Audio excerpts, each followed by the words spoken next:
For sure. I don't know where Lydia. We're on. Where Lydia? Yeah. The sound. Stop cussing. That little tiny stop. Yeah.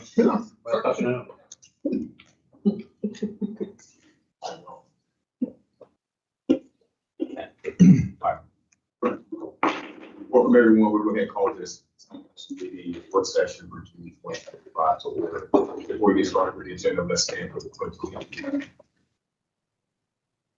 Pledge allegiance to the flag of the United States of America and to the republic for which it stands, one nation, under God, indivisible, with liberty and justice for all. Thank you so much. For one delay, let's go right into it. All right, thank you, Mayor. Council members for being here. We have an exciting afternoon planned for you with some capital projects.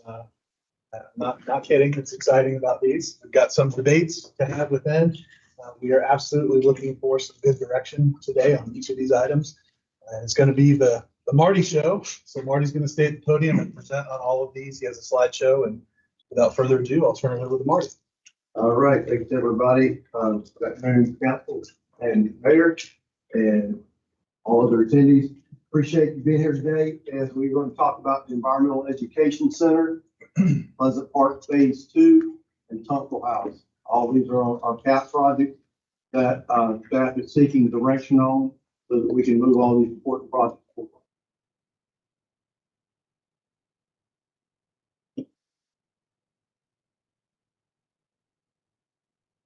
So the first one we're going to talk about today will be the Environmental Education Center. And what you're seeing here, this is the original layout of the Environmental Education Center from 2003 master plan. And I just want to point out some key things about this as we move in and talk about this project. If you look at this inset view, the restroom is on this side. Yeah. The thing that makes it interesting is this is the road that's existing today. Soft gusset. And this building was basically built to focus on nature. It was kind of pointed out into the park and into the woods, if you will. So you would come out of the parking lot and the entry, you had a side door here, but really the main entry was on the back side. And, you know, this, if you were inside this building looking out this way, this is what you would see, right? You would see this view of the wood. Hey, Marty, I don't think you can see your mouth, so wherever you're pointing, unless I'm getting really. All right, so how about we get? Yeah, All right, all right. We're going to this, we're just on slide 3, just to get started. Warming up. All right, so in this, design, they had a classroom, a couple of offices, small conference room, and a exhibit hall. This building was about 5,500 square feet, single story. That was the original concept. The only thing that was actually constructed out of that concept in 2014, when the park opened, was this restroom facility. Why? What was the only building built in 14? It was, I think, a council decision of the economics in 14, when the construction moved forward for the restroom facilities, the actual environmental education center was not funded. Okay. At that time. And why in the slides, we did a new kind of rendering. Why didn't we just build that now? Like, was this kind of out of date, too far? Like, I think it's Concept-wise? actually very similar, but some of the look changed. And I think, and we can get into that, but I think, I think we'll address, that will get addressed here in just a minute, and how we went through the process. So the park was purchased, land was purchased in 2003. The master plan was completed in 2003. So it was, moving along pretty quick there. But the nature park itself didn't open until March of 2014. So, meanwhile, as sustainability and environmental education have become priorities of the town, this project moved up on the CIP. So in spring of 24, an RFQ was issued for both doing advanced planning, community engagement, and ultimately what will be a design. So in that process, Gainsborough was selected and contracted in October 24. They are only contracted at this time for the community engagement and advanced planning piece of work. So, and that was a large reason they were hired, was because they actually have an individual who leads an entire community engagement effort. Right? So they're very strong in community engagement. And we thought that was important for the project. So they came in, instead of just using the plan that we had from back in 03, they came in and wanted to revisit it, see what the community wanted and what would meet the needs of the community. And so they had a leadership visioning session. They had a partner survey. They had programming interviews with staff. They had the youth council focus group that was made up of middle school and high school students. They had a stakeholder focus group that they worked with during the process. They had stakeholder interviews with small groups, and these stakeholder groups were identified in large part by Parks and Recreation staff and in planning and other folks that knew people out in the community who had an interest in this facility. And then they also had an engagement group at EarthFest. So they were that whole advanced, the community engagement part was very important in them doing their advanced planning and actually coming up with a concept. And we'll talk about that concept in a minute. They presented their findings and options on this on April 22nd at council meeting. At that meeting, we were looking for direction on what to go do, what to design, because at this point, Gensler's only contracted for this piece, right? We wanted to know what we were going to design before we asked them to give us a proposal for, a cost to design something. We wanted to make sure we knew what we were designing first and had that direction from council. But at that meeting, additional information was requested by council, and we'll get into that here shortly. So the current approved budget is 1.3 million. The current available budget is 1.1 million. So the money that's been spent to date has been on the community engagement advanced planning.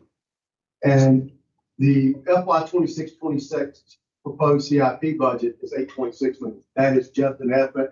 I'm putting that in here as a reference point because it's relevant when we look at cost later on. So in their presentation, they looked at 3 different layouts and worked with all of the stakeholder groups, and ultimately they came up with a building that is shaped like this because it best fits the existing site that was already graded for the building. This being the existing bathrooms that are located on site. So if you look at this, they had a pollinator garden, they had a hammock area over here called Hammock Grove. They had an entry garden, they had a learning gardens, they had this backyard gardens and a fire pit area, additional landscaping. And inside the building, they had the training classrooms were on this end. The exhibit area was here, the entry of the buildings here through this this plaza, office plaza. And then you had some staff office space on this end. One of the questions that was asked at the council meeting was, could we potentially flip the building? And there's 3 reasons really you don't want that. We don't recommend doing that. And the first being that the classrooms are going to be using these restrooms. So having them in close proximity to these restrooms on this end is a good design feature. Also, with this being the learning area, there's a learning garden at this end, and that kind of puts them close to that, and it's more immersed into the park, which is similar to the original concept design, to be immersed into nature. This end is actually residential area is over here. So as you get on this side, this is getting away from the park. This is more immersed into the park. So for those reasons, we don't believe we should flip the building. And I'll say that when we originally were left that meeting, we were going to ask the consultant designer to go back and visit the questions that council had and provide input back in August. But when staff started looking at the information and data that they were going to need to provide to the consultant, we believe that we can answer those questions in-house, bring those to you today and get direction out, and we'll be able, 2 months ahead, or a month and a half, and then versus wait until August and having to pay an outside consultant to bring this information. That if need be, we could still go that route, but we wanted to present our findings to you here today and ask for direction from this standpoint. Some of the other questions asked was, could the footprint be bigger? And there was a desire across council to maximize the space, office space for this site. So keeping those things in mind, staff started looking into this. So when you look at the overall site, currently, I call this kind of the active phase of the park that's existing. This area is kind of the passive area of the park, if you will, with a dog park. We have the parking area, we have the amphitheater, we have the restroom. We have the disc golf, which is incredibly popular, which also happens to have a hole that kind of comes up through here, which is pretty neat. So those are the pieces that are out there now. I would point out that other things of interest, there was once in the original design, there was a field, kind of just an all-purpose field located in this area and this area that were not constructed. That'll be relevant when we talk about parking in a minute. You also, of relevance is, I hope it shows up pretty well on the screen, but you have this shaded pink line with these horizontal lines that go kind of throughout the park. That is a conservation area.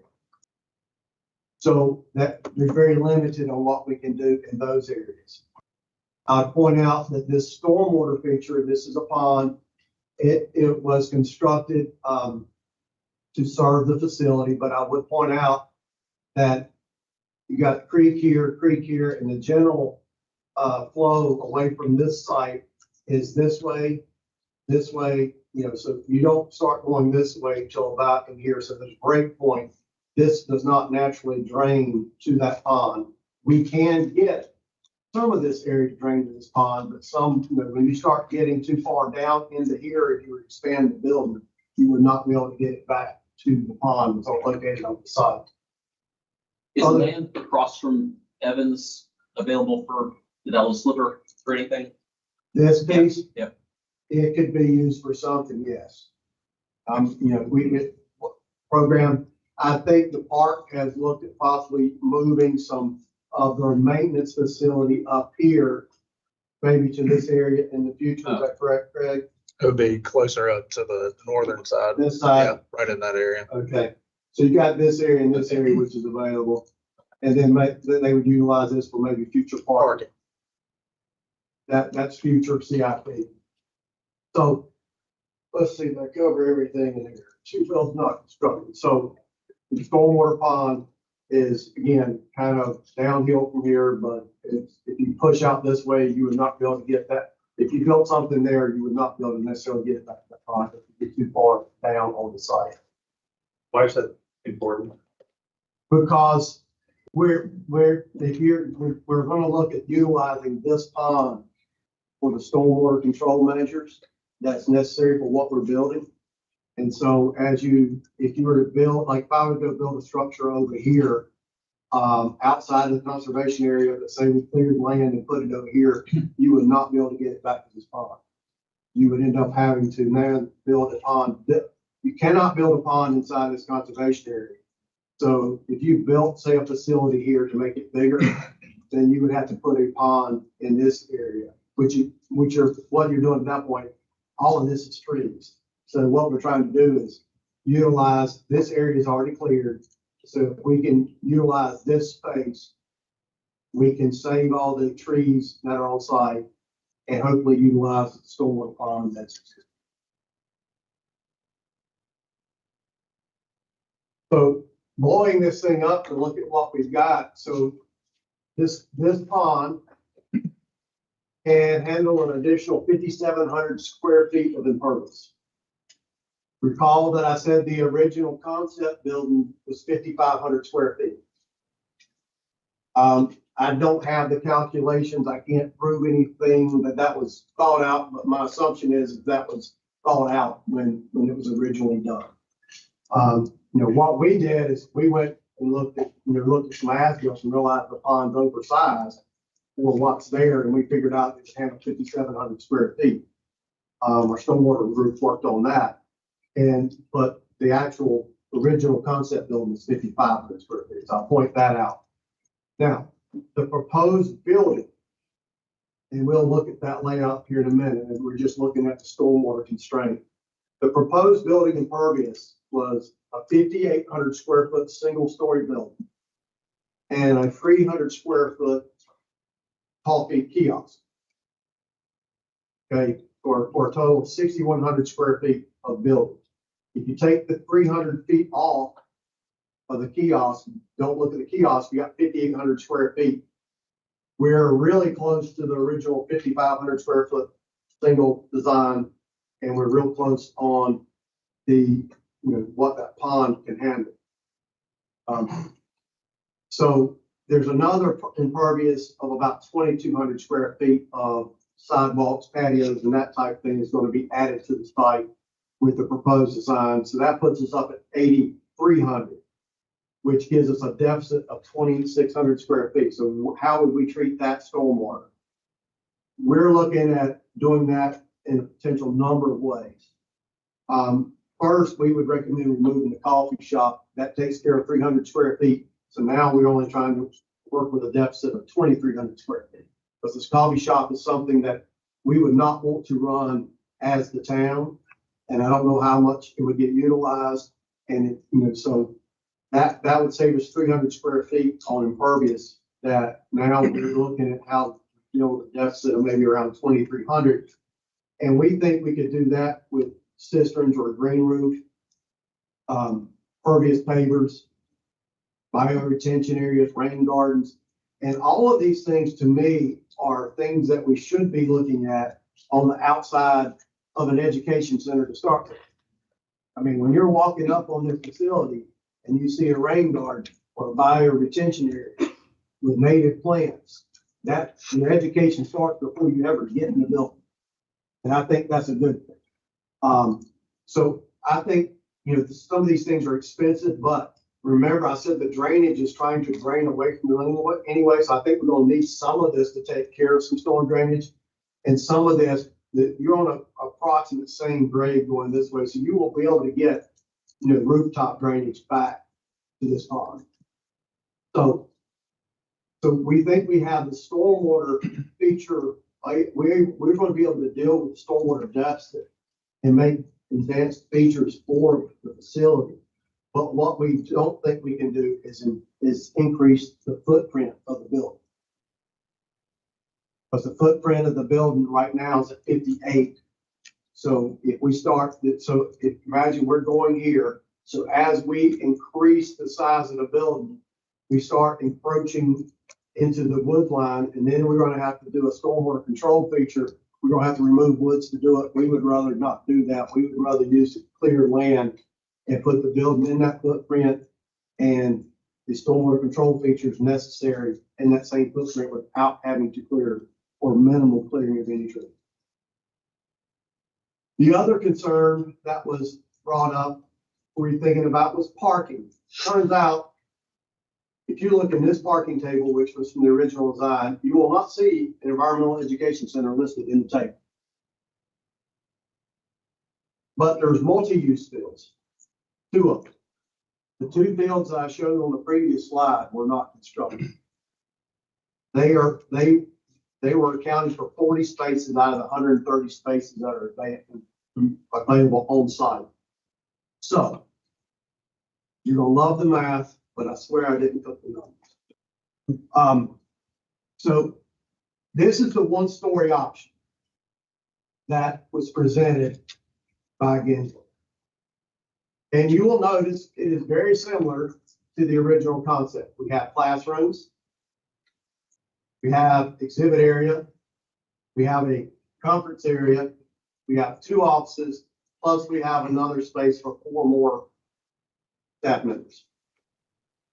So it's very similar in the features available, and it also has basically a catering room type up there, or kitchen up in this area.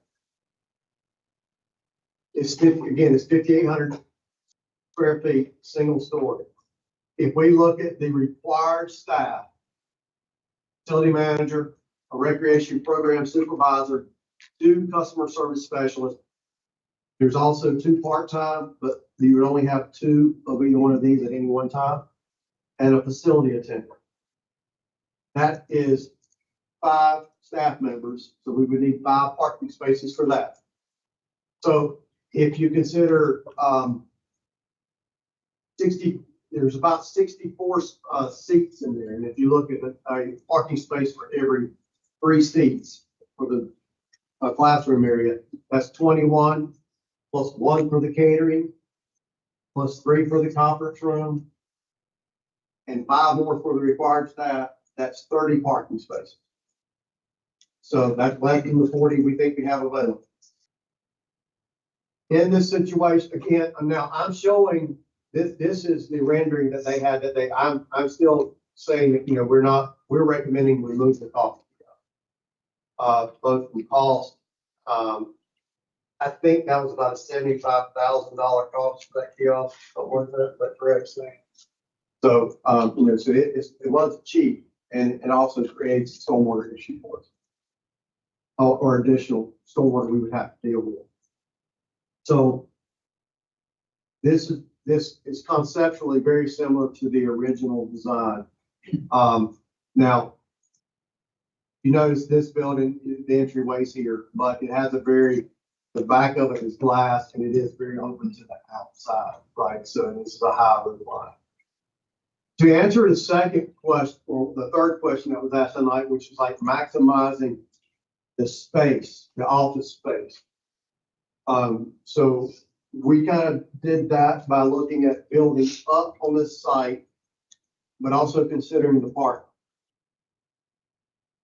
What was presented that and previously by Gensler was they presented a mezzanine, but it did not have a second story going over the top of this low area here. So we went back and said, okay, this is 800 square feet.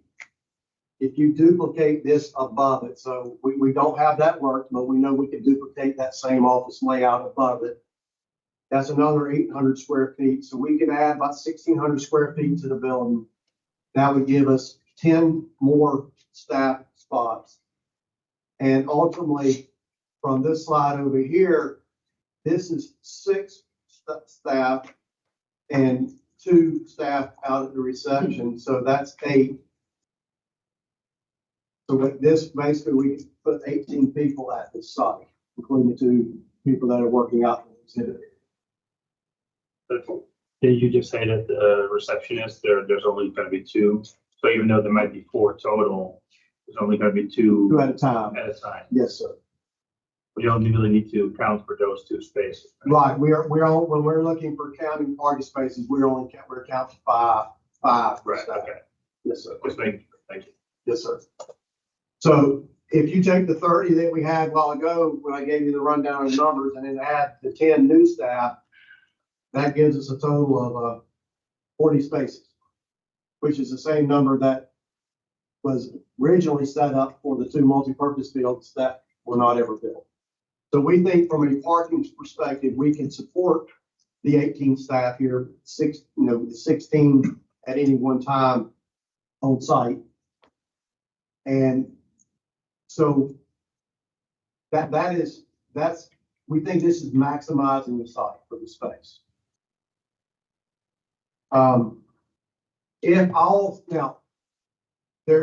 If this is what it takes to run it, note there's three additional spaces right here. If those 3 people park there, then we overpark by 3, right? Well, I think we're not making split lodges, so I don't think you've got to get that accurate. So looking now at a cost comparison, the 1-story option is 5,800 square feet, and taking off, we're not counting for the coffee kiosk. Total 5.4 million, cost per square foot, $932. That is expensive office space, but it doesn't look like your typical office, right? It's the one thing I'd like to point out on this slide. If you look, you built this as 2-story. You're getting 1,600 square feet upstairs. You got to build an elevator shaft. You got to build stairs. So you got to build all that to get up there. And you've got 1,600 square feet that you're able to utilize up over this area. When you also, we're having to raise the roof line on the exhibit hall classroom area so that it has this grand look. Now, I think it's a great look. It's a lot of glass, but it's going to be like super open. It's going to feel like it's standing in the wood. But it comes at an expense, right? So I just point that out when you see the cost, you'll realize that different. You're also having to raise this side a lot more glass.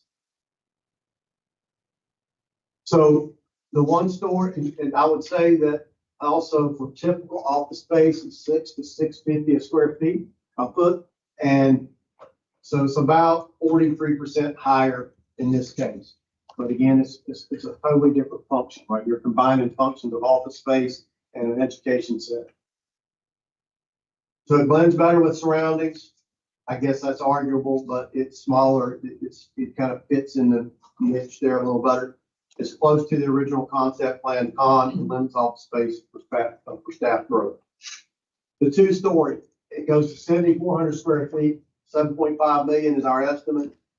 Cost per square foot is $1,013. The second floor area only is about 1,300. It kind of give you a reference if you're just looking at that 1,600 square feet. It accommodates additional space for staff, maximizes use of the land available.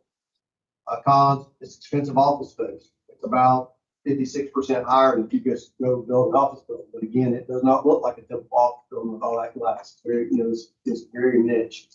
And it will a few more parking spaces.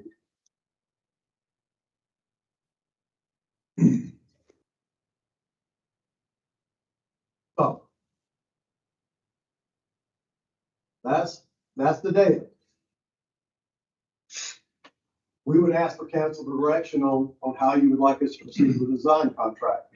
We can do a 1-story at Nature Park at 5,800 square feet. With the required staff in there, still have 3 additional space for additional staff in the future. It's a smaller footprint, smaller price. Not necessarily a grand one. I would say if you did the 1-story option, a green roof on top of that business building, if the office section was only 1 story, you could make that a green roof fairly easy. I think if you go to a 2-story option, you probably go away and you're probably not putting a green roof on the 2-story option. We could put a 2-story at the Nature Park. We could serve more staff. We could get we could get 16 staff plus the 2 in the exhibit hall. So 18 staff it would support up to. If you want a bigger footprint, and I just did something I wasn't supposed to do, so about that. So if you want a bigger footprint, a bigger building, more classrooms, more office space, whatever you might want, we can do it all. Comes at a cost, but we would need to move this to the future Olive Farm site. So, or another site altogether. We need to move it somewhere where we'd have more space to operate. We just feel like we're constricted in this area, and we don't recommend taking down trees to build an environmental education center when the trees were part of the focus.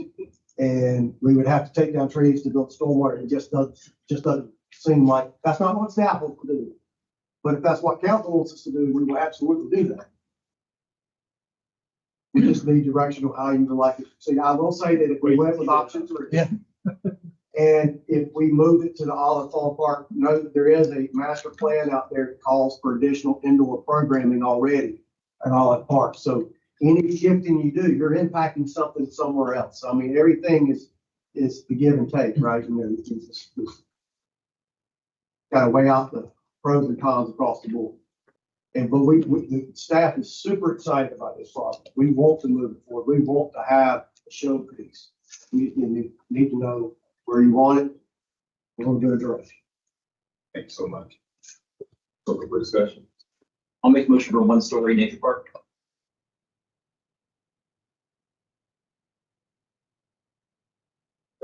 I go either way, like, I think the one thing that mitigates for me is like, we do have the CFD plan from the state. You don't necessarily have to do it here, and that price per square foot is scary for me. It's a lot of extra money to get 4 or 5 extra offices, or I guess 10 extra offices. I agree, and I don't think that's, this kind of facility is really the best place to try to accommodate staff, right? I'd much rather go another story on what we're building up at Fire Station 3, right? And make that more of an administrative building, or the building that we're talking about on Perry Road, make that multi-story and make it truly office space that can accommodate a lot more staff, because the additional expense just to get 10 more people at a desk, right, seems exorbitant. I also wonder what the look like. Yeah, right. It looks better, right? The 1-story looks better. I think we can all agree with that. I think we're mostly agree with that. I mean, it depends on your definition. Warm right, I don't think that sort of means. I think it's still a good idea. Yeah, I mean, it's so imposing for the scene. That's what- It is a little. All right. I think when you drive up I would say the two-story maybe more, becomes maybe more of the focal point as opposed to the nature point. I do like the color scheme, right, better than the. Yeah. Kind of cheap, break, whatever it is that we do there. Well, we definitely want them, I am not a fan of this roof, I'm not even lie, we're gonna do something with that. We got to be able to do something better than that. It looks like you built a nice building and then you stuck a cubicle on the end of it. We can do something to better fit that in. Yeah. To make it more appealing. I'm a little sad you're pulling the coffee shop though. I was looking forward to that.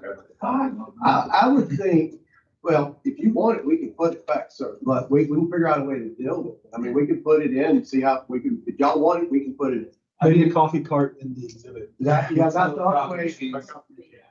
If this is gonna, in this area being like a breezeway and plaza, I mean, instead of having a full-blown building here, like maybe a cart type setup. And we often have a food truck coffee. Because it'll probably come out. So it's Yeah. Okay. We can come up with something. I mean, as a cautionary tale, probably put a whole lot of money into doing basically the same thing at more square. And it struggled. I mean, it just struggles. I like the idea of a one-story building, it doesn't, this is a nature park, not a nature office park. So I think the one-story does a much better job of kind of keeping that appearance around. Doesn't stress us out too much in terms of parking, which is really the real moving factor that I think is the thing that we gotta keep in mind, how parking is gonna be impacted. And it looks like this kind of accommodates that, so I like the one-story house. Let me just put the idea in your head though, 5 years from now or 7 years from now, when you're talking about moving the staff over across the street, and you're making that parking lot, like, can you think about a concession stand over there? Cause I think that would have more chance to be successful because it's actively used, fields, there's games, tournaments and stuff. But to Ted's point, I kind of agree, I struggle over here. All right.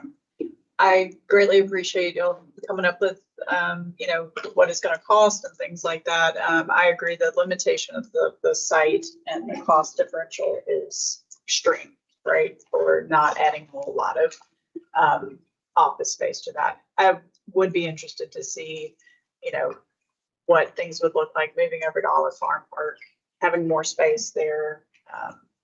But, we also, I think moving forward on the education center is a good idea, especially here. So thank you for the effort. Well, I would like to tell you that the staff did an outstanding job on getting these numbers together. And the Park and Rec, water resources, transportation, everybody worked planning. And if I left you out, please forgive me, but everybody worked together on looking at limitations, working from whether it's parking or whether it's stormwater. And we decided to take this on in-house, and it was quite a big savings for the town for staff to do this work. I mean, quite a big savings. I won't say the numbers, that wouldn't be fair to the consultant. And we're being able to move forward now as opposed to August. So thank you, staff, and thank y'all for the direction, and we'll move on to our next topic. We have a motion again, second, third. All in favor with one story, is aye. Anything less? Aye. Opposed? Motion carried. One for one. Let's go, number 2. Take a breath, Marty. Yeah, drink a little water here. Can you hear me, Stacy?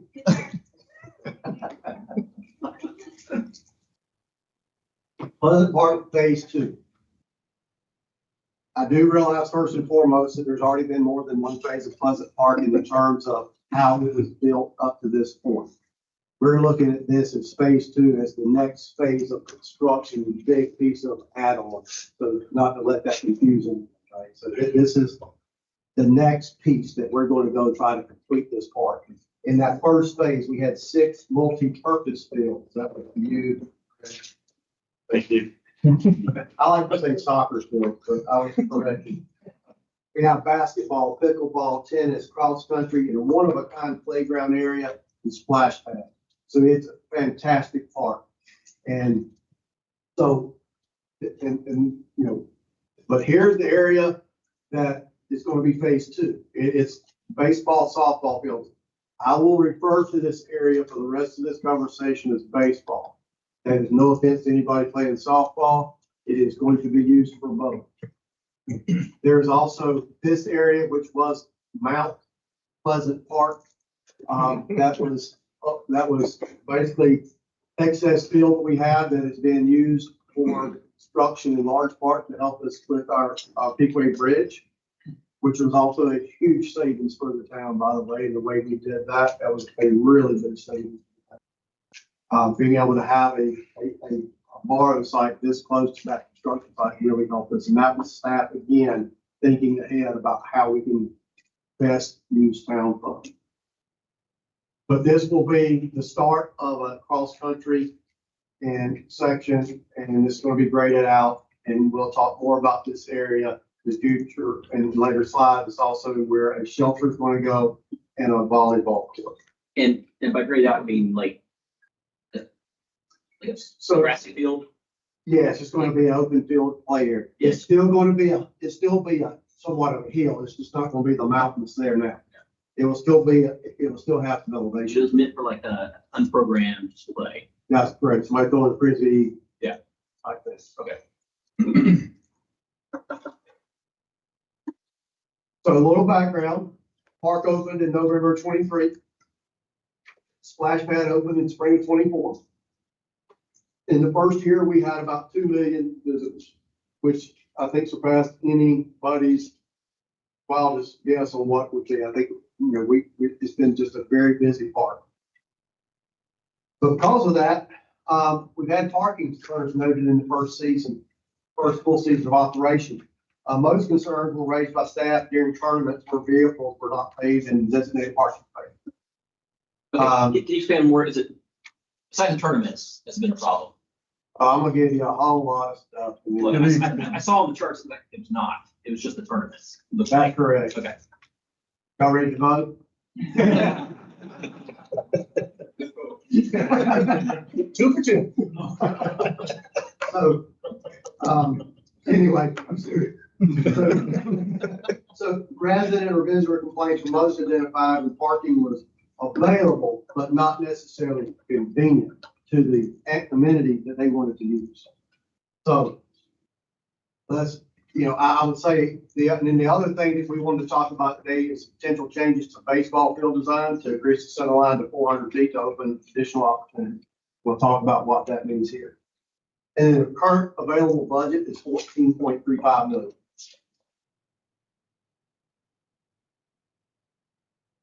So this is the parking, probably the worst parking. This is the worst parking that we know of. This was in November of 24 during the cross tournament.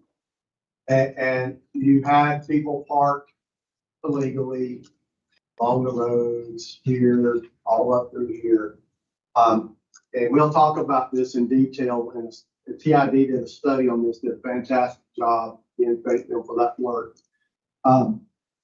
That'll show the numbers. But the difference in a lacrosse tournament is they come and they stay.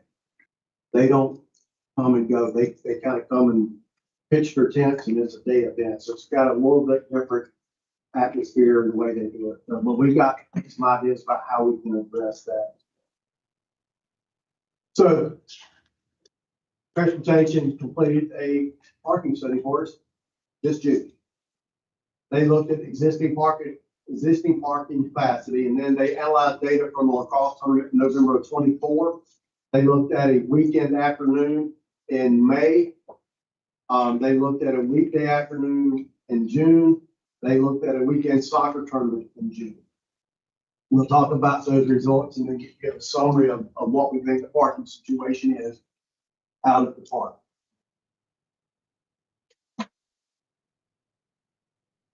So these are the existing spaces. We have the parking spaces down here, the basketball and pickleball courts. We have West baseball what we're calling East Baseball. This is the playground parking area, and this is the soccer field parking area. We have 839 available spaces on the site. 26 of them are ADA spaces.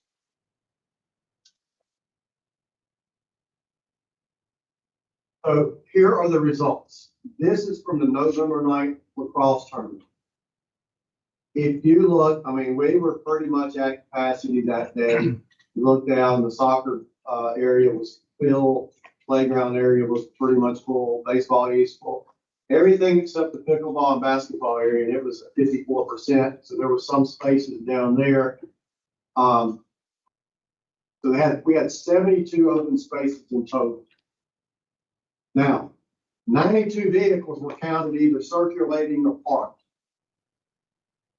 So they were either parked in unmarked spaces or they were driving around the park. So you could assume they may be looking for a parking space. So in worst case, we are at a deficit of 20 parking spaces for that tournament at that time. During this tournament, there was no soccer tournament going on. There was no splash pad open. It was mainly it was all lacrosse on all 6 fields. So, so that's at 20. Weekend afternoon, this was with our typical Parks and Rec programming, all in play. No pun intended. We had 706 spaces available. There were really, obviously, there's no concerns with that. Weekday afternoon, this was, again, all Parks and Rec programming in place. I think all the fields, from my understanding, were having soccer practice or games on at this time. And we had 506 available spaces. Splash pad was not open that day. Not open that day.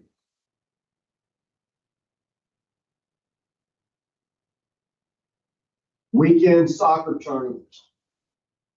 So if you look, we had basically, all the further away you get from the soccer fields, the lower the park, back to there's spaces available, but people don't want to use the spaces at pickleball, basketball, or the baseball west because they're farthest away from where they were playing and they were the least used.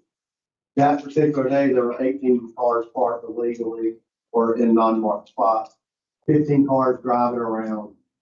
So I'm going to assume that I'm going to ignore the fact that the 15 cars were driving around. I'm going to say that they were leaving, or maybe they were looking to pick somebody up. And I'm going to say the 18 cars that were parked in unmarked spots, they were there just for a split second and they were about to leave. They didn't park in a parking spot. That's as far as, so, we're not making Swiss watches here, right? So we got to come up with some assumptions and try to figure out what we're going to need as we move forward in phase 2. That leaves me 218 spaces available for phase 2. During a soccer tournament with the splash pad. So everything's open, park popping. We got 218 spaces available. Maybe not where people want them, but they're open. So if I look at phase 2, what are the key things that we are going to have to support in phase 2? It is going to be baseball field, softball field. So if I look at a baseball field as a total of 42 people, 15 players, 8 coaches, 3 umpires, 1 scorer, and use the standards, will say that you should use 1 per player parking space. The standards do not look at spectators at all.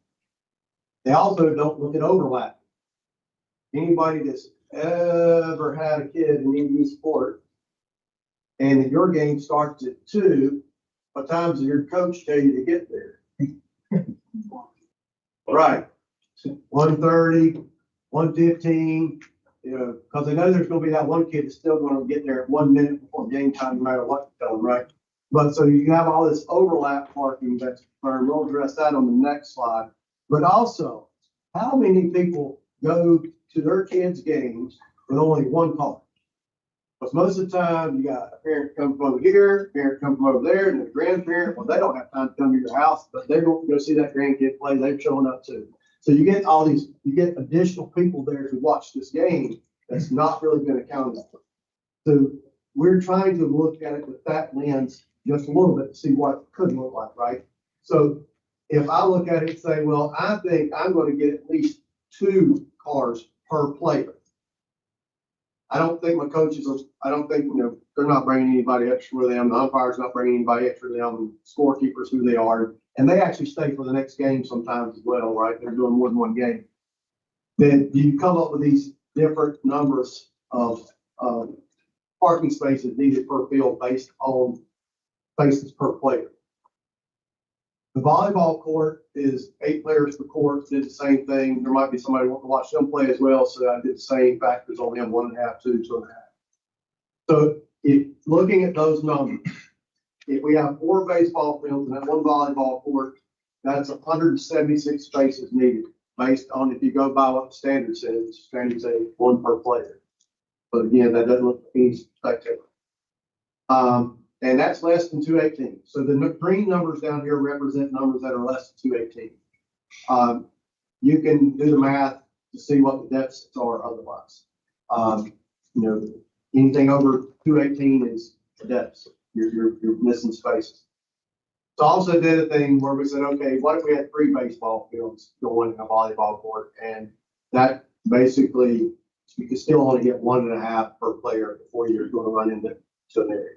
Concerned with having a deficit in space. That's one way of looking at parking.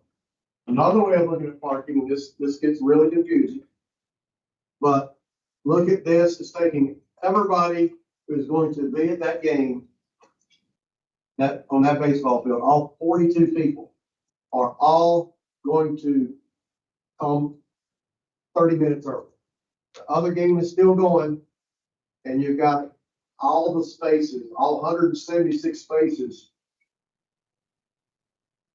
that are needed for a game, they're showing up at the same time. If that happened, that's 4 baseball games, non-staggered times, right? So you're starting at non-staggered times, everybody shows up. You would end up needing 344 spaces.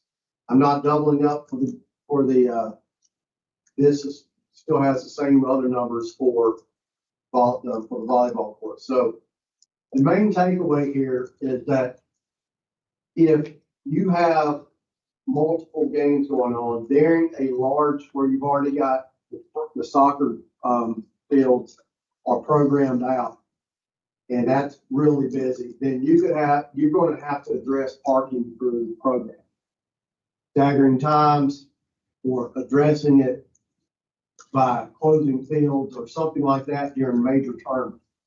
Or you're going to have a shortage of spaces. And, you know, so basically looking at this number right here is if you got non-staggered and everybody else is already busy, this isn't even considering, you know, we're assuming that 218 is on, you know, that's actual results from looking at a tournament.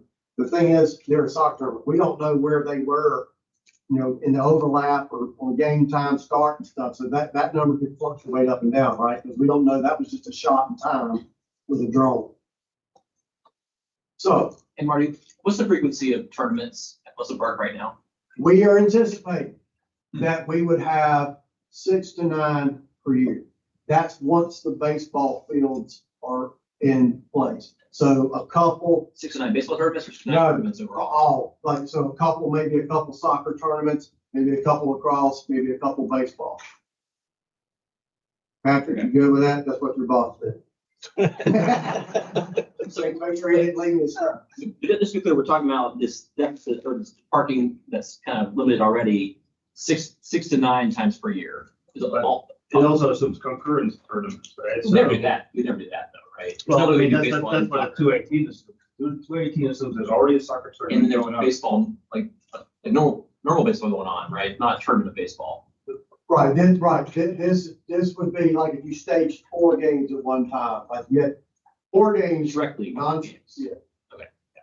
Let's add to that too, people that are coming to use the other fields or the play equipment, that type of thing. So our assumption, it's an assumption that we're capturing during that soccer tournament that all of that was happening. But again, that's an assumption, right? If you go back and look at that parking data just for that soccer tournament, you can see that, basically all of the parking spaces down by the soccer field protected, almost all by the playground and baseball fields protected. So where all of those, I would, if you look at how many people that would probably be there at a soccer tournament, I would say most of that 621 spaces occupied probably were there for the tournament. Because what will happen if I drove up to Pleasant Park and saw it that busy? I'd tell my kid we're going to splash pad another day. Anybody's been to tournaments, I've never been to a tournament anywhere that you drove up and ran by it, unless you had the first game of the day. Any other time, parking is always a little bit of concern. I think also go back one step for the assumption that every player brings an individual car, right? First of all, you're assuming adult players that can drive, right? So there's also the option of having, okay, maybe concurrent games, but if you have kids games and adult games, then, kids carpool or mom's carpool, right? So, but that might solve for you from your spectator assumptions, right? So I'm okay with the assumption, right? But just want to call out this. I don't think every player will drive his own car in normal scenario. Even adult leagues, like I think people carpool if they need to come from one end of the And as the future moves forward, hopefully we'll have a transit option. That'd be one of the ways to help address this in the future. Transit. Have a remote block here in a tournament that would carry people to the game. We also talked about parking modifies behavior. I mean, I can remember taking my kids and we're all driving together because parking is terrible. So we're not going to take multiple cars. So there'll be some of that too.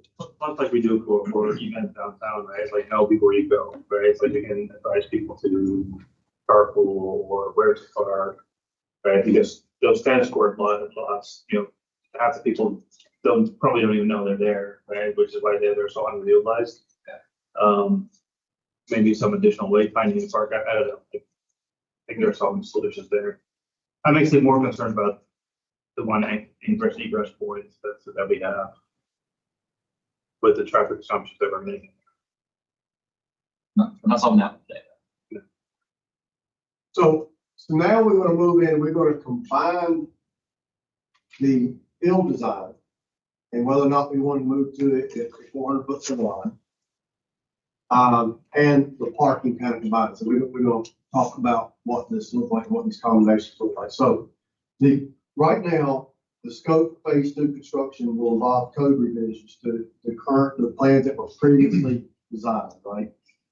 And approved by town. So you got the 4 baseball fields.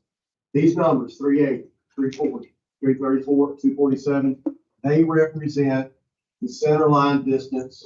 If you were to smack a home run right over second base, straight line distance to the outfield fence.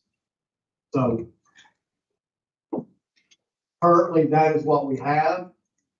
And then the design also has a field house here. It has a maintenance facility here.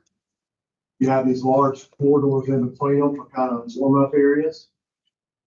Then you have down here, you have the picnic area, volleyball court, and this is the open field area, and the start finish line of the cross country will be in here all as well. And this area is going to be great. So going back and taking that same number of 218, like using that number from what was available when there was a soccer tournament going on, I'm just putting this on each slide to kind of so you kind of just have a reference point. One player, one space per player. We have 42 open spaces. 1.5, we got a 22 days. I mean, again, you know, these are all relative. No, not absolutely. The current field layout as we have it will allow us to accommodate all our existing internal programs, and it will allow us to add an older division, 15 to 17 for youth baseball. So building these fields this way, this size will give us the ability to add an older division, and then we can support all our other internal programs that we have, Hey, Marty, including T-ball. what's the little drawing things inside the field part, like the little house looking thing? Is that supposed to be something different than the rest of that area? Where at now, sir? A little, on the field part, the lower part, the little house. I think you're talking about the shelter. That's a huge Yeah, I'm shelter. talking about in the middle of it, like why is that line still different in the open field? On the open field. Oh. Like what's going on? Yeah, that. Like, what's that? I do not know what that represents, to be perfectly honest with you. Yeah, what's that? So the short line is the finish line, and that's the flat part of the field that's around that, and it's sloped from there down to the other dash line, which is cross country. And the longer line that goes towards the volleyball has a bulb out area for queuing, lining up the start line of the. Okay, so it's cross So the country. dash line will finish. Yeah, but what's kind of the house shape, that's kind of, That's the flat area. that's the flat area. That would be based on the grading plan, and then sloped around, then down where the trails converge with the downhill slope of the bridge. Okay, so people playing frisbee probably in that middle part, not Middle, in. yes. Okay. Yes. Thank you.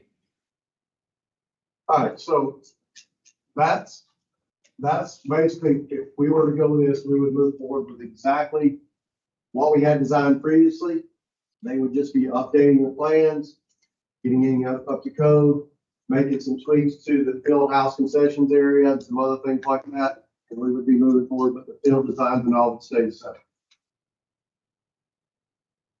The question came up about, hey, could we go have a 400-foot center line? That opened up new opportunities. We could look at college and maybe semi-pro ball. It would open up the opportunity for us to partner with Cary USA Baseball and Holly Springs team for a future event. What would that look like? We started that internally, started looking at what that would look like for a 400-foot field. This northeast field, we can relocate the fence and actually use the retaining wall That's the fence. as the fence. We will have to increase, the footprint of the, basically some of the drainage, some of the turf, and that stuff will get added to, but it's not a lot. So for minimal changes, we can get a 400-foot field on this northeast field. It'll be some changes, but it'll be minimal. We do not have to change any of the internal design to make this work. But it's kind of janky though, right? In the outfield. Well, the right It already is field janky. is going to be kind of jacked up any way you go. Because it's got this area here already approaching it. And we cannot, this is the park area and buffered areas, and we can't move in this direction. It'll create more corners if you do that, right? A little bit more. Well, imagine that fence line now, it's just gonna come right this way, then back around. So How many more, how much more does this open us up for more play? I ask because Durham ballpark is 400 feet, Yankee Stadium is 408%, Busch Stadium, best stadium in the world, 382%. I'm not seeing a whole lot of fields that are beyond 400. Are we really opening ourselves up for anything special by doing this? I believe, Greg. There you go. So we've been confronted by some collegiate folks about trying to host something at this park in the future. And they've all requested like 400-foot center line. And that's recommended by the NCAA. It's not necessarily what everybody does. I mean, you talk about the Red Sox, and if you want to speak to that, you can. But what is it, 305 right field line? So they also recommend 330 in the corners.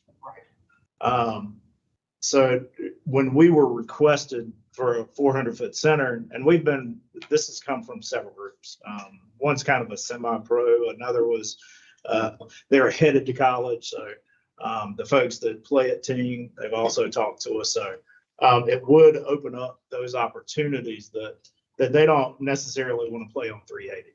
They would preference would be the 400 center. So it does open us up for additional opportunities. How many more opportunities does that open us up for? I don't know. I couldn't give you an exact number. No, I'm just trying to get a sense, because like, but even like when I go out to Duke, they're 392. I feel like I'm spending part of my time in ballparks.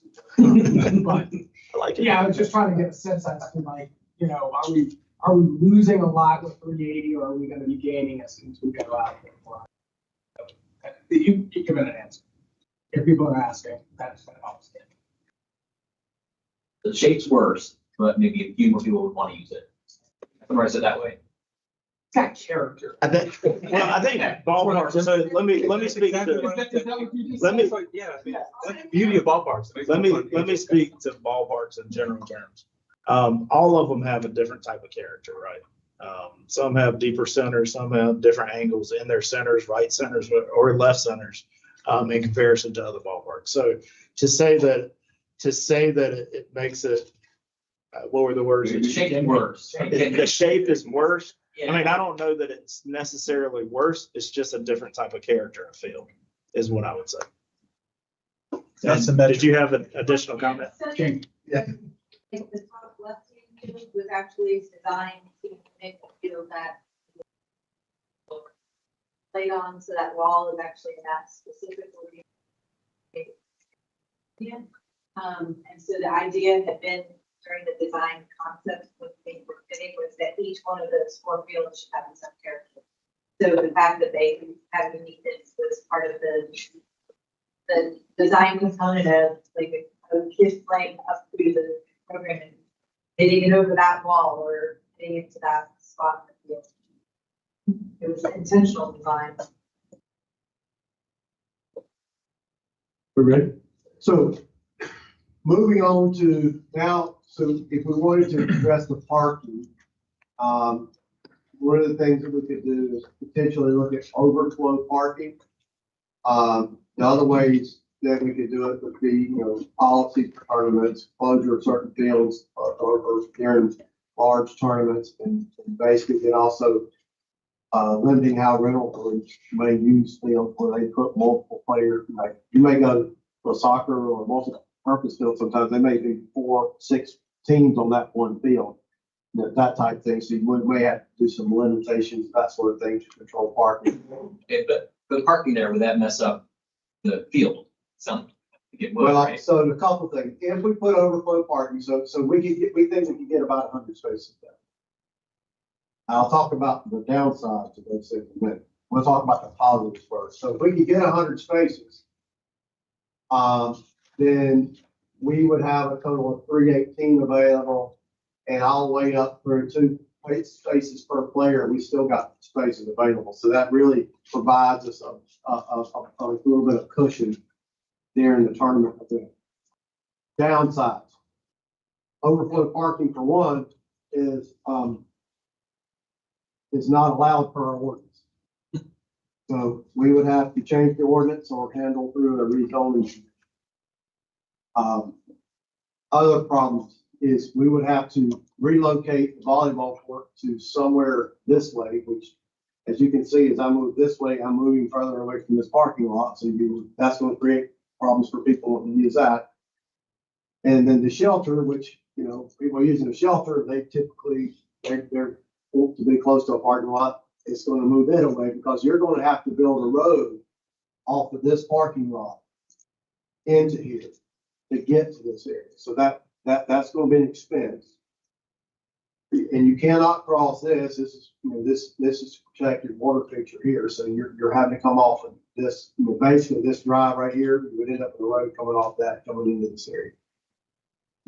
This would most likely have to be a pervious type paving situation. So it's not going to be pavement down there. It would be putting a grid system in, like a geogrid system in, and planting grass so that it's basically secure enough that you could park vehicles on it from time to time. It's not meant to be driven on or done that, used all the time. That same type stuff is actually used right now as an access coming up in the park in this area, right? I think it's actually right here. It's behind where I'm at. Follow down. To the left. In the yellow, Yep. dark line in the yellow. You got it to the right. Right, that's right, yeah. Yeah, okay, that goes in there somewhere. That line, that is what that actually is right there. That's geogrid grassed area so that our vehicles can actually drive up here and maintain the fields.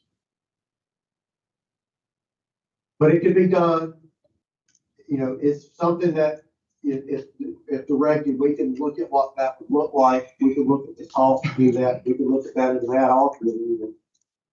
But it does have, because it does going to have stormwater implications, right? That we're going to have to make, which is why it would need to be pervious. If we keep it pervious, we won't have stormwater problems, but we'll have a little piece of road that we can deal with. But you can see the impact to the park. We also look to see if we could do additional 400-foot field. The only other field that's even possible to make work is the northwest field. Because the field that the field that is below it down here, 400 feet of that one puts you out in the road. Okay. If you maintain this retaining wall and back up 400 feet, that does not work. It puts you inside of the field house. It takes away your corridors that you need all the way around it. So that's not a feasible solution. And you cannot move the field on the east side over because we already have amenities in place. So we're kind of locked in. So that's not an option. We looked at that. Okay, could we relocate this retaining wall out here? We're not sure exactly how long it would be, but we know it would be bigger than the existing retaining wall. And we could do that and hold the same footprint in here, but this retaining wall is going to probably get rather large. We're going to end up taking away work that we've already put together. And I think you're going to end up to construct this, you're going to impact Kingsview Trail, the sidewalk, the utilities that are in this area. It is a major expense, and it is not recommended. Why doesn't the southwest field work for a 400-foot then? Because it literally puts you at 400 feet of that from home plate where it sits right here, puts you out in the road. If I go back, if you take this line and put it down here, it puts the 400 foot like sitting right here where that red dot is. That's at the road. It'd be risky with the outbuilders, interacting with cars, That would be a unique thing. We could put the fence on the other side of the road. Running the golf with you. That would be unique. And similar to the discussion of retaining wall, I imagine relocating a road would be a significant expense. Yes, sir. And we really don't have anywhere to relocate it because you're sitting right here, your tank's on in here. So you're pretty much, we're pinched out space. So speaking of cost though, like have you priced out some of these options or do you have some ballpark cost for us? Yeah, but no, sir. See what I did? I did. I like it. It's great, it's great. I will say that let's look at so this rules out a second 400 foot field from the staff perspective. So then if parking is concerned, then what was adding a parking lot in this lower field? One, it impacts programming, right? So that's overly. This is the best one to do that because grade wise it can tie in. We can get like 145 spaces in here. And if you take those 145 spaces, add it to the 218, that 218 is running thing throughout. This is not looking at the overflow parking. This is just 363. We have a surplus of parking across the board because now obviously we don't have that many baseball. People using baseball field. If you added overflow parking, you can add 100 to each one of these numbers, right? So, I would sum it up like this for this in talking with staff. This is a once in a lifetime opportunity to build a baseball complex. If you don't build this field now, that's fine, but you're probably never going to take that field and build a field off by itself and go to single field.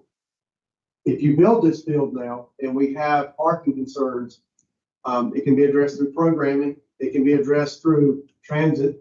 It can be addressed through other means and measures. We could, in theory, maybe buy property in close proximity to this park and put a parking lot there, but you wouldn't buy even the adjacent land and put a single baseball field on by itself.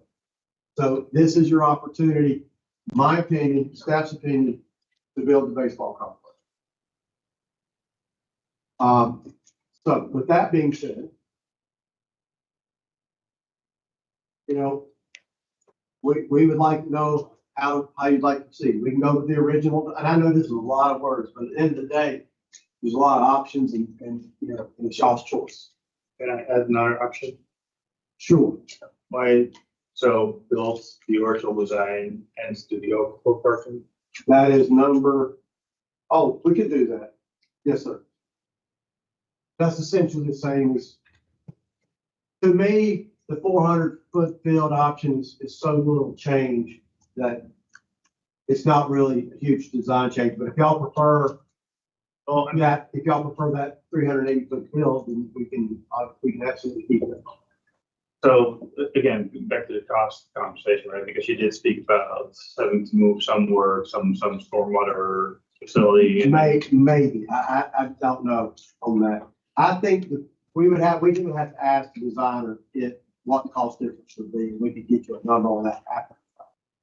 I mean, like to say the difference to do it. But right now, I don't know that there'd be a lot of difference, but I don't know how the drainage is in that. I mean, it's only maybe 20 feet out there, so I'm not sure how they're addressing that. So for design cost, I would say it'd be. If we're talking about the northeast field, I think it's a minimum construction cost. Is that the one you're asking about? So let's Yeah, I think kind of the cost differential, right? So do we need to do the 400 feet or if I think it's it's another really- $1 million? And I would say no. If it's 20,000, I was like, okay, it's a no-brainer, right? So I'm just trying to get a gauge of the incremental expense that we're talking about. I think we're talking lengthen the field. less than 50. Okay. Yeah, I'll just say I'm definitely against removing one of the fields. I think we sold this to people as a 4 PH complex. So option 4 or 5 is coming out. Do a lot of things to work on. Yeah, and honestly, I think that ignoring the parking issues along with this is not a good idea. So I think we need to have, you know, whether we need to work on adding overflow parking or work on additional parking close by. I don't know exactly what that answer is. I agree with Terry. I think we should proceed with the 4 fields. I think having a 400-foot center line is great. So I think we should do that. Sounds like one's economical. Totally. Guys, I hate the overflow parking, by the way, the passion. I think programming and transit, charging for parking during tournaments, all that is so much better than getting rid of that field the way it's shown there. I hate it. I hate it. Like, people are going to use that in volleyball. They're going to use that stuff all the time. We're talking about 6 to 9 times per year. We're going to ruin that volleyball court and ruin that field, and not ruin it, but make it different and do all that changes for that few times when we can program it in a way we can help parking. I hate it. So I'm not going to go for anything with overflow parking at all. So you'd argue for 2, 1 or 2. Yeah. 1 or 2, yeah. I'm not quite sure 2, it's going to make it look worse, but it seems minor, so I don't know. I'm kind of if they're asking for it, I'm kind of inclined to do it, but. Do you think overflow parking as you design here is that really our best option for providing additional parking? It's only presented, so I'm assuming, but like you mentioned briefly, property acquisition or adjacent property. That's the one that's within our footprint. If we want to look at expanding the footprint, we can absolutely look at that. But I would hate to, my property, pay this, you know, for those 6 to 9 times a year, it's actually gonna get used, right? So if we do want to solve for, you know, those, you know, half a dozen to a dozen times a year, I'd rather do it overflow parking, right, and then have actual usage out of the fields, you know, it's throughout the remainder of the year. Then, you know, buying additional property, adjacent property, if they, you know. When you speak of 6 to 9 times a year, these are multiple days, right? Yes. Not just, what exactly like. So you could be, typical tournaments are probably Friday through Sunday. And so when you're talking about 6 to 9, you're probably talking about, let's just say 9 weekends out of a year that we would potentially be holding tournaments. I don't think this park was ever designed to run full-blown tournaments at the 6 multipurpose fields and the 4 baseball, softball fields at one time. So we will have to mitigate that piece of it, right, when we bring in tournaments. The one thing that we'll also have to mitigate is one of the big problems that we face, especially, and I call them multi-purpose fields, but when our soccer clubs come in to practice, they're bringing in possibly 5 teams on one field for practices. That's not what this design is for. So we will have to mitigate that moving forward and kind of restrict the usage for rentals when they come in and say, look, we really need for y'all to stick with 2 teams on those said fields. The other thing that we're going to have to do when we add baseball, softball, and we've already discussed this, is bring in a parking contractor and require that for the facility, for the tournaments when they come in, so they can direct traffic. One of the huge issues, like Marty talked about, was the parking up on the curbs, and we've gotten a couple emails and we've had conversations about it. PD has started ticketing people when there are spaces available and people are parking on curbs. So that's another mitigating thing. So does that answer your question? I just have one more question about the overflow parking. You talked about the surface with weather. Is it with a rain a lot? Is it dry out? That's a great question, because that was another thing I was gonna point out. If you're dealing with, because our multipurpose fields and our baseball fields are all turf, I know you're gonna play soccer and lacrosse in the rain and they love it, right? You wouldn't be using overflow parking if it's raining. I think you might good for a day, but anybody ever go to State Fair, park in the overflow areas? It's fine when it's dry. It starts raining, it turns into a mess. Yeah. I also, point out that this overflow parking is not going to be cheap. It will be very expensive. It will be more expensive than your typical parking space. And not only are you buying the pavers, you're also extending the utilities and the roadway and the curb up that hill, which could be hundreds. I'll make a motion for number 2. I'll second that. We got a motion second. Can we at least get a cost estimate of what parking would look like? If only for future reference. Well, what we do, we don't need that. I mean, No, one of but the, I still want to know. so are you talking about the overflow? Yeah. One option could be that we could ask the designer, would be a cost to the designer to do this, but we could ask them to actually design it. Because we don't know how many spaces we could get. We're solidly thinking 100, but it may be 60. It may be 200. I don't know, right? Because you're not marking lines and it's about the space, and then you have the parking company directing it. We could have them included in their design. And we could bid it as an add alternate to the bid. But when we move forward, I'm looking for heads shaking, I'm looking at transportation. I don't want that. I don't want it. I hate it. So I don't know what it costs. If it can be negative, I don't want it. I think it's bad. Here's my thought on the overflow parking, because I'm still drawn back to the slide where you gave us the parking summary that gave us basically the worst case scenario, 4 games, non-staggered game times, and we had a deficit of 126. It just seems odd to me that we're gonna build something and knowing that we're gonna be creating a deficit of parking when we have a likely scenario.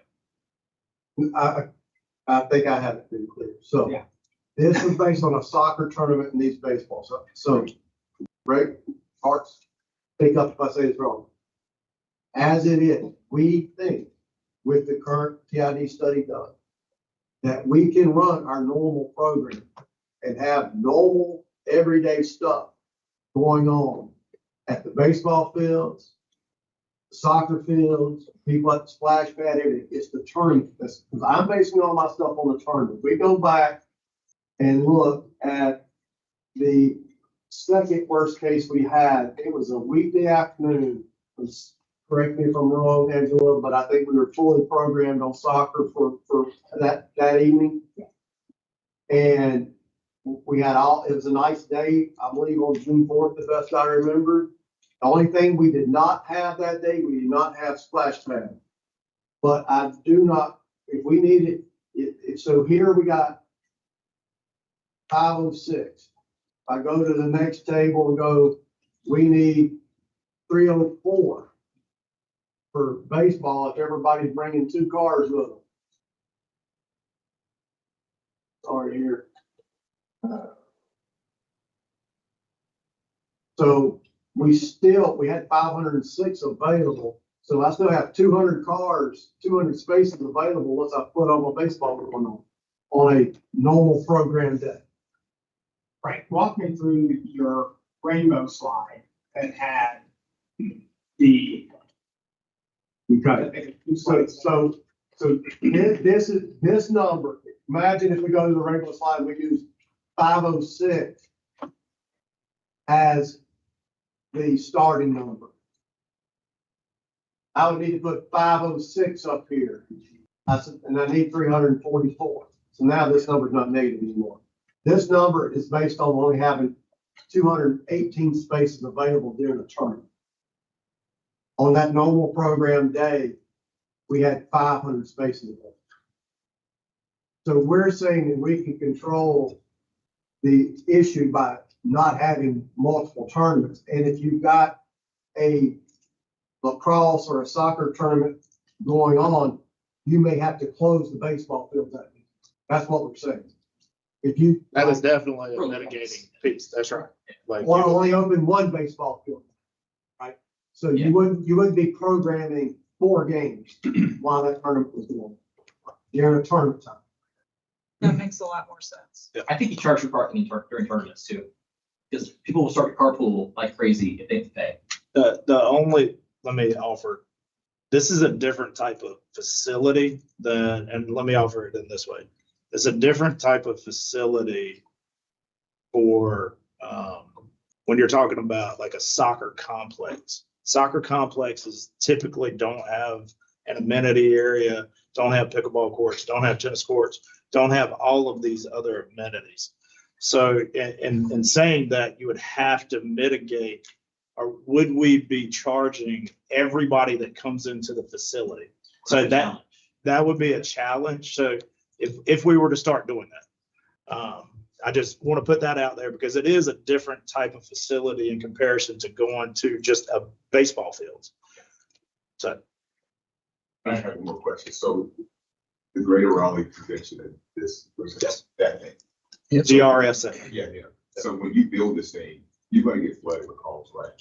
Have more time. Yes. And I will say, because we haven't mentioned this, so we've got 1.8 million from Wake County for this particular phase of this project.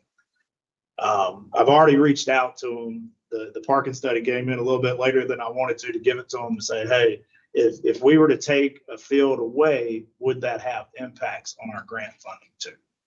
And I haven't gotten that response because I still need to get them the parking study information. So I do also want to throw that piece out there. I don't know that they would take any funding away, but I do at least want to put that information out there too. We went over there, we did sell it at the conference. Yes. I I don't see it realistically as big as we say it's. I'm not saying- important, but 4 feet is just what we want. So you're totally still against though. My motion was for number 2. on this list. And I second that, second to. So we can still have to move forward with that and do the design. So even if we want to build it as a phase 3, it's an option to get the design. Overflow for- Design the overflow parking, but not necessarily build it out, you know. I think this part. I think I'm convinced. I think I'm convinced that I'm concerned about the parking, but I don't think overflows it.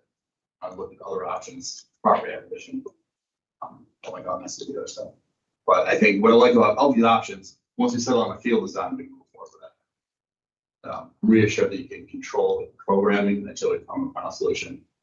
The other thing I want to talk about, that I brought up earlier, is parking is actually my number 2 concern with the park right now. And we're building these baseball fields. My number 1 concern is the access. This is a future discussion, get it right? Can we agree with that? Kind of, but not really. Like, I mean, I think like it's, as we're talking about moving forward and doing this design, we have to really keep in mind, what is the plan? Is there a plan? I want to make sure we're on the path. I mean, to your point, yes, you don't need to have an answer today, but I just want to throw it out there. It's a big concern of mine. I think we have to have a solution in hand as we're doing this. I talked to the town manager about this the other day. He mentioned that staff can speak to what's going on with the Campo study. We're looking at some other access points. I think all that's great. But I mean, I think, again, in my mind, parking is the number 2 issue. Number 1 issue is getting a second access point. Don't care which direction. But it's needed. All right, we got a motion second for our. Any other discussion? All in favor, indicate by saying aye. Aye. Opposed? All right, motion carried. All right. Ready to keep rolling? Go. One topic left. Ohio. Some background, the town purchased this property in the fall of 1997. The resident had a lifetime right to it, so we didn't have to take use of it at that time. As part of the agreement, the town agreed to the following, because there's been some confusion over the years on what was part of that agreement. The buyer will in good faith use reasonable efforts to maintain the exterior of the house located on the property as a historic house. So want to make sure that that was the actual statement condition in this, on the purchase agreement. So the house is designated as a Wake County landmark as of 2003, and it is part of the Apex National Register Historic District. CRA was contracted in 2021 for condition assessment and programming. And out of that programming, they basically focused on meeting space inside of the area, inside of the home. And kind of the same place we ended up later on as well. So then in the fall of 2022, we put out a design RFQ, and we actually chose Clearscapes due to their expertise and actual retrofitting and basically dealing with historic properties. They have a lot of experience in that area. We contracted with them in February. They did an advanced planning that was completed in March of 23. At that time, staff received the go-ahead to move forward with design, and design was completed in February of 24. The capital area preservation was worked with during this process to make sure that everything we were doing was met their requirements. The proposed floor plan, so the house is about 3,000 square feet. It has about 2,500 square feet down, about 500 square feet up. The design the final design consists of both the preliminary programming work and the advanced planning work that was done with a focus on the meeting areas. So,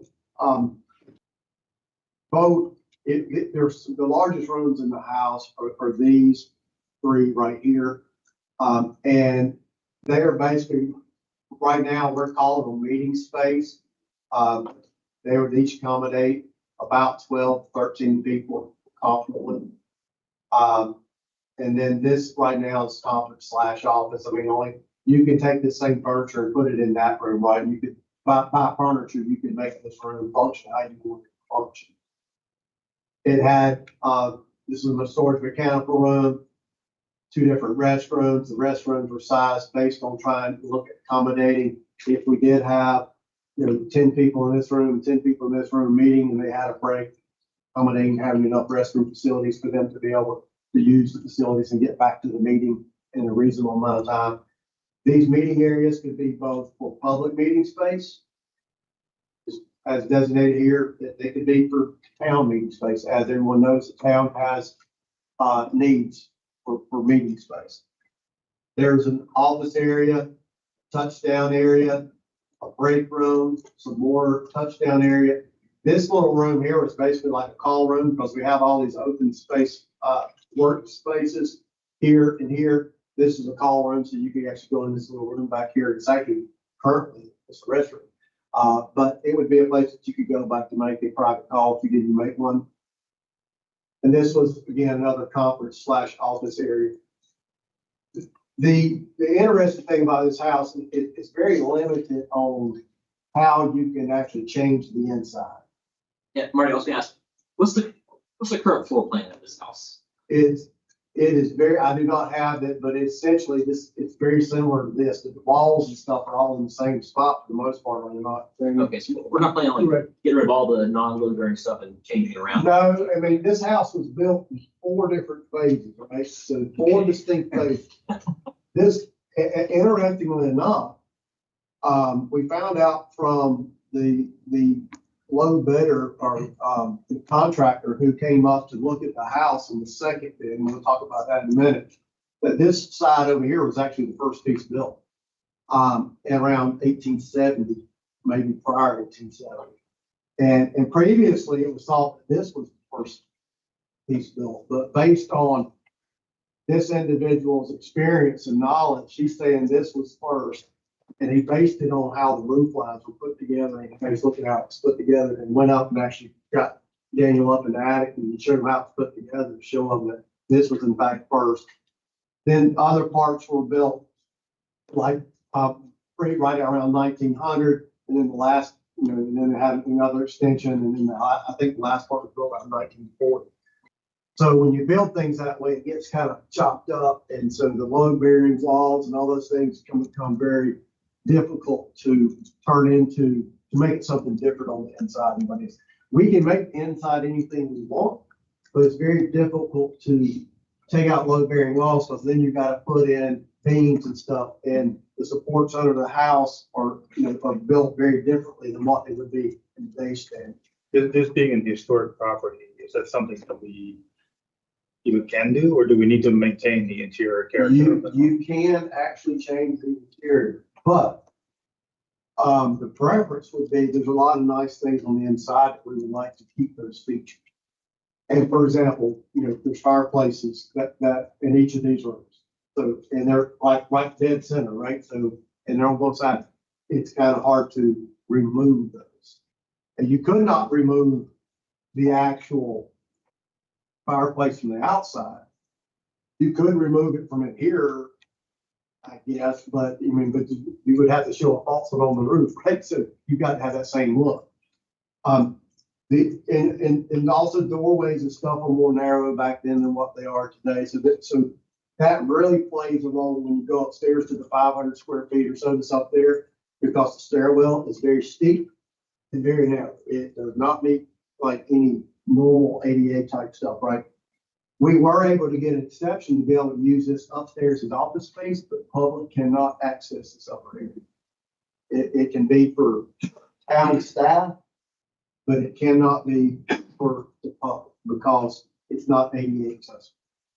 So even in this arrangement, the stairwell basically would have, a rope across it, chain would say, not open to the public.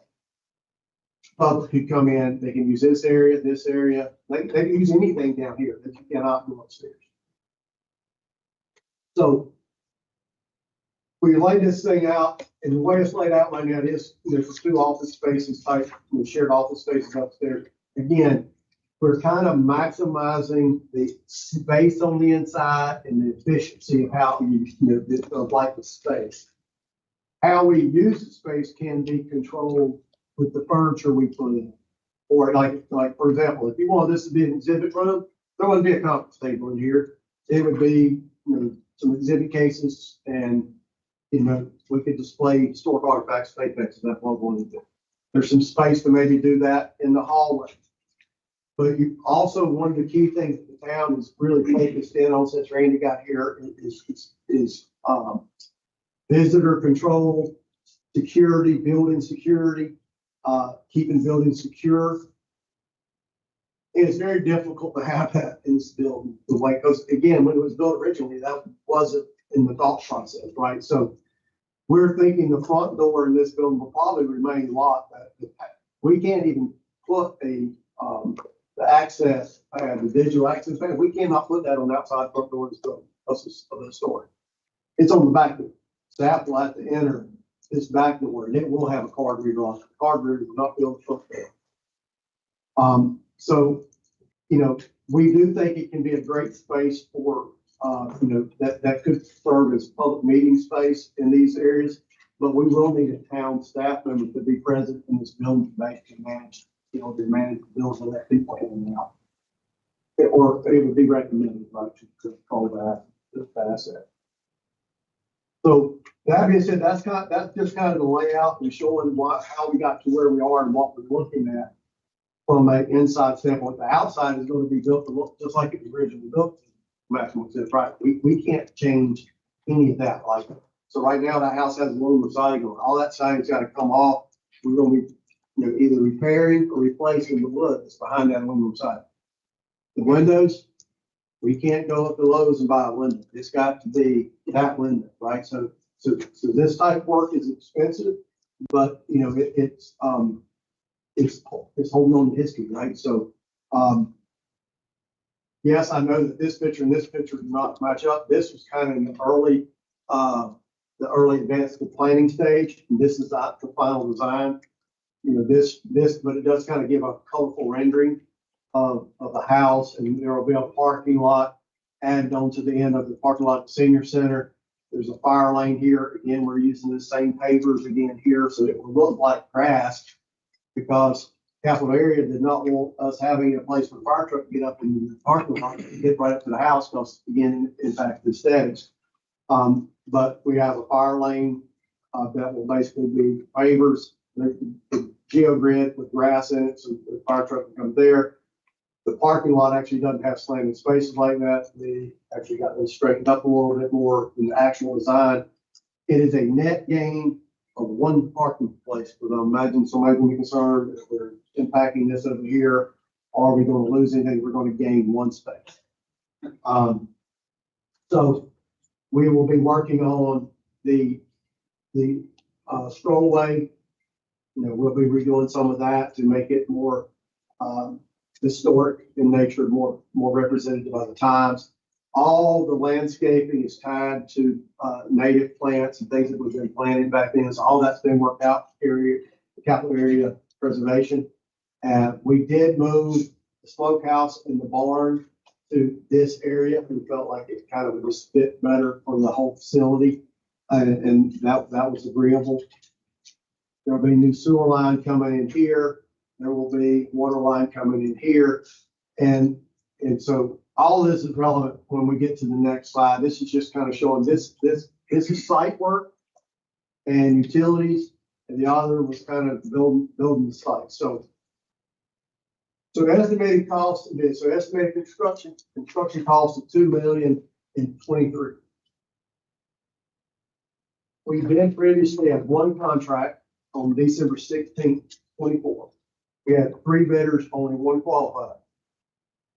That total bid was 2.7 million, some change. We rejected all bids. In that single contract, it was one contract. It was site utilities, it was the house, it was the interior, it was everything, all in one. So we said, well, let's go back and break this thing up. maybe we can get a contractor who is focused on, preservation of historic homes. Somebody does nothing but that work. Maybe we'll get a better price. It costs somebody who does construction work of, these homes is not necessarily somebody who does, parking lots, right? I mean, so they just want to do the house. That's the preservation is what that is. So we broke it up into a contract that was just the house and the outside, the smokehouse and the barn. And then we had site work and utilities. So when we separated it into two contracts and rebid, it came in at 2.6. So it came in a little better. However, if the low bid had not had withdrawn their bid for the site work, we would have been at 2.3. So that we would have been really much better off, but they had some clerical errors, which gave them an out for they would pull the bid or draw it. We bid the site work on June 5th. On the original, on May 22nd, we did not have enough bidders. When we bid it June 5th, we had two bidders, one withdrew. The house and structures, we bid that May 22nd, we had 4 bidders. But if you take the low bid from the house and the low bid from the utilities, that's the 2.6. In comparison number to 2.736. So now is, if you're looking at the rebid packaging, we had site utilities, that was $1,032,000. Bid package 2 was the house. So we had an exterior cost only of $842,370. And if the interior work was selected, that number would go to $857. That seems odd, but that's because in the exterior only, like if we just went out and said we're going to do the exterior of the house, then you had to put some ventilation inside the house for the rock. It basically did a lot, right? You had to do some ventilation. If you're going to do the interior work, you don't have to do that ventilation work. You're going to do the AC work. So that goes to $857. So that's the reason that number changes. And you'll see the relevance of that when we go to the next slide. The exterior with the smokehouse and barn, $975. And if you did the interior only, it's $601. Now, you would never do the interior only, and you would never do the site and utilities only. Because the only way you would do the interior is if you could actually use it. You can't use it unless you get water and sewer and utilities to it, right? So we broke that into basically 2 packages or 2 alternatives for a council to consider. One is to fully renovate the house with site work. It's bids 1 and 2.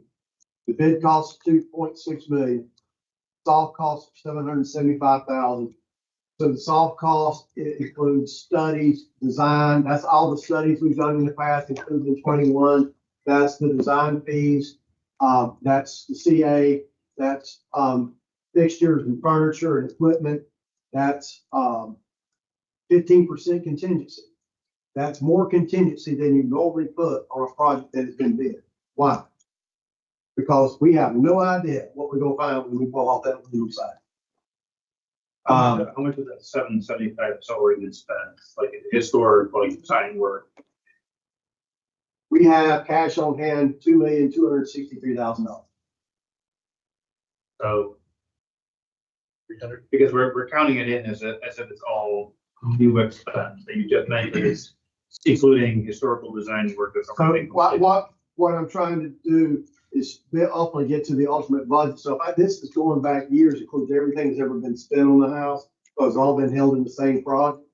So if we take the bid cost and soft cost, then we would go to a recommended budget of 3.4. So my ask is, how much of that is yet to be spent? We have $2,263,000 of it. Some of that 3.4 million you're saying has already been spent. So I'm trying to understand how much is still outstanding. So out of what so current budget is 2.5 million. I'm not asking about the budget. I'm asking about the forecasted spend that has yet to be made. We spent about 279,000 today. Okay, so it's about 300,000. So really the net new money would be 3.1 million, basically. Yes. So Yeah, I mean, back at this date, if we went with this option, with the recommended budget of 3.4, and the current budget money that we have, that's all, I mean, we're basically at $860,000 less. We need $860,000 to be able to award the project. At it, I mean, that's the bottom line. So if, and the other thing to note here is the contract, the bid that we took on, the interior of the exterior of the house itself, it expires in July. We don't have a meeting in July. So we will be bringing whatever you decide here today. If we decide to move forward with anything, we will be bringing it to the next council. So if we renovate just the exterior of the house, this would not require us to do the site work, would not require us to do the interior. Then our soft costs obviously drop, but that soft cost is still tied to all the, again, this type of studies and design and stuff that's been done. The recommended budget's 1.4 million, current budget 2.54. We actually have a budget surplus of 1.13. And would not require any budget amendment. To do number one will require a budget amendment, correct, Sean? That 860,000, we would have to do a budget amendment to be able to have that, to be able to report the file. And so I understand that for the total project, but we just had 300,000 has already been spent. So the budget amendments on the project would be 860,000, but what we're really allocating in net new spend would be more like 560. Like money that has. So you're saying really some of that is to cover contingencies as well? And Before we want to move forward with the project, we want to make sure we have a project budget that will cover everything to build that house, put the finishing, the IT, the everything that's going to be the final product. I mean, this is, when you're done at the end of the day, I mean, you don't have to have 3.4 million to go pay the contractor, but we're saying to actually with a finished product, furniture inside, IT done. In the past, there have been projects that the town has done that we look at a construction budget and not a project budget. And I do not recommend doing that. I recommend looking at project budget. If you build a building and you can't afford to put the furniture in it, why do you build a building? Yeah. Fair enough. Right. So with option 1 and 2, that's including the site, the site work, so the. Number one is everything. That is a parking lot, that is the site utilities, and that is the interior of the house. That is furniture for the inside that we're estimating. That is IT costs. That's key readers. That is fire alarms. That's everything to make that place functional for whatever we want to program for the inside. Number 2 is we're going to go over there. We're going to make it structurally sound. We're going to fix the siding. We're going to make the house pretty. We'll make the porch safe. We'll make the roof watertight. And we'll put a ventilation system in it to keep it from rotting down. But the inside, when you open the door, won't be pretty. It will look just like it looks today. You can do that with what if you do that, you could come back to it in the future and do the inside and do the site utilities. Because if you secure the outside and make it weatherproof and then put in ventilation, the house should not continue to deteriorate. And that go back to the requirement of the agreement. It was to preserve the exterior of the house.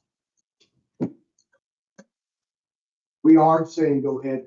That does include doing the barn and the smokehouse, which if you wanted us to go to CAP and say, hey, we got all the money to do this, but we don't want to do those, you can save about another 150,000. Because that, I think they're about 130 something, then put the contingency on them, about 150,000 for reserving those 2 structures. Which, when I say reserving, you really rebuild, but you rebuild them to be what they want. Think it's clear, everybody's ready to move forward with this. We've been talking about something else for many years. Second one question though, going back to 2021. What was the public input, public media engagement? No. I mean, basically, what's happened with this facility is they looked at it and said, hey, this is the structure, so this is what we need to do to make it structurally sound. These are the issues with it. Then they went on the inside of it and said, hey, you could use it for this. But ultimately, neither CRA or Clearscapes said they didn't really change the inside. They say we're gonna fix the inside, the plaster, the walls. Each of them did remove the kitchen, right? They put the bathroom in a different place. But both of them really ended up with meeting space in these three areas where you can make them large offices. They ended up with a break room of some sort, and they ended up with an office. And this upstairs in 21, they didn't even look at the upstairs. You said you couldn't use it. Clearscapes came back and worked with an exception to be able to get us to be able to use this for office space, but it cannot be public use. So what I'm saying is ultimately how we program the building has not been determined. We could program it however, however I guess council directs once it's there. But I think we're saying that the actual how you do the inside of the building, like if you look where the fireplaces are here, the stairwells here, there's not like you can go in here and remove all the walls and make it a single open structure. It's just not conducive. I guess my reason for the question was understanding the limit scope, but we didn't take a look at another scope or as that figured it out. And then we had talked about that. But we are. I just want to make a record that I would love to see engagement. Yes, Diane. Well, we did do, community as part of the downtown master plan. Business and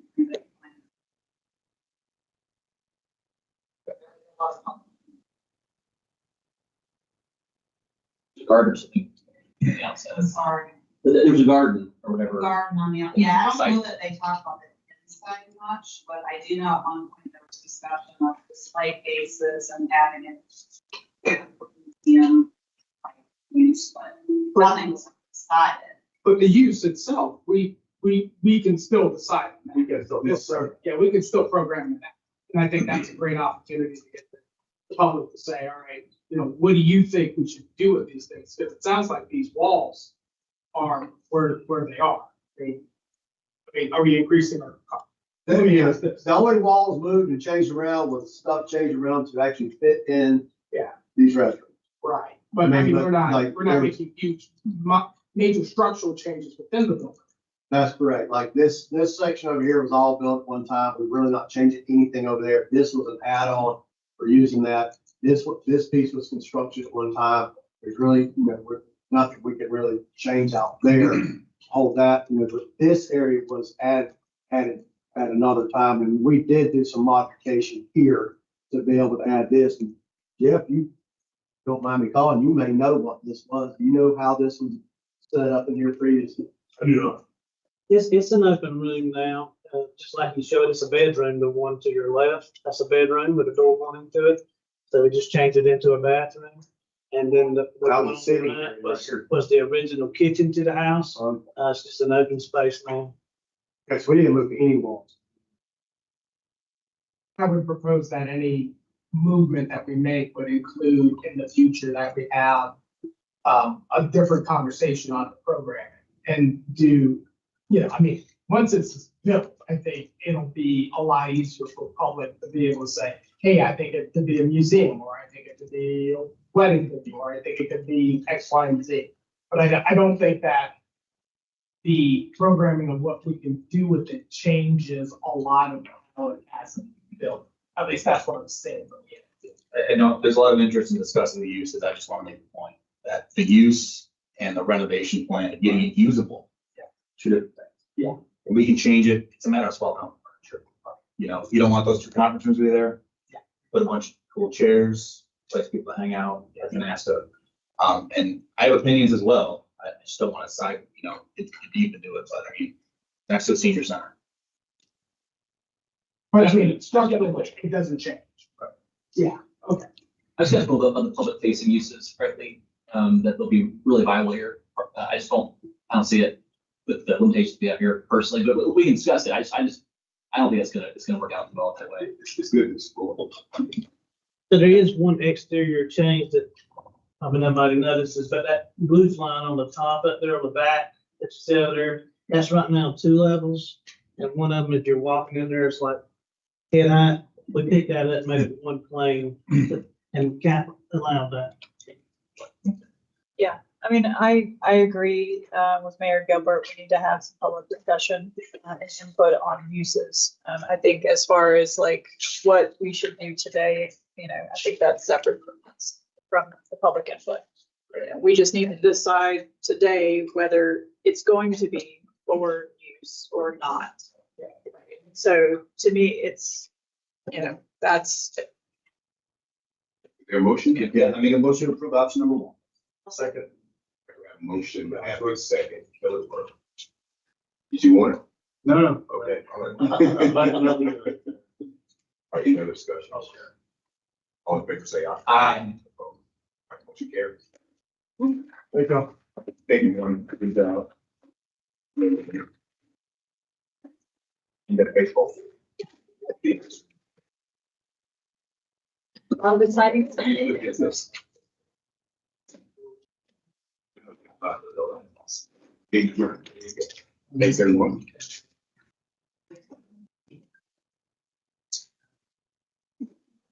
Good job, Mike.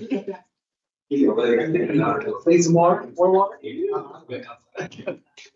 You can have that.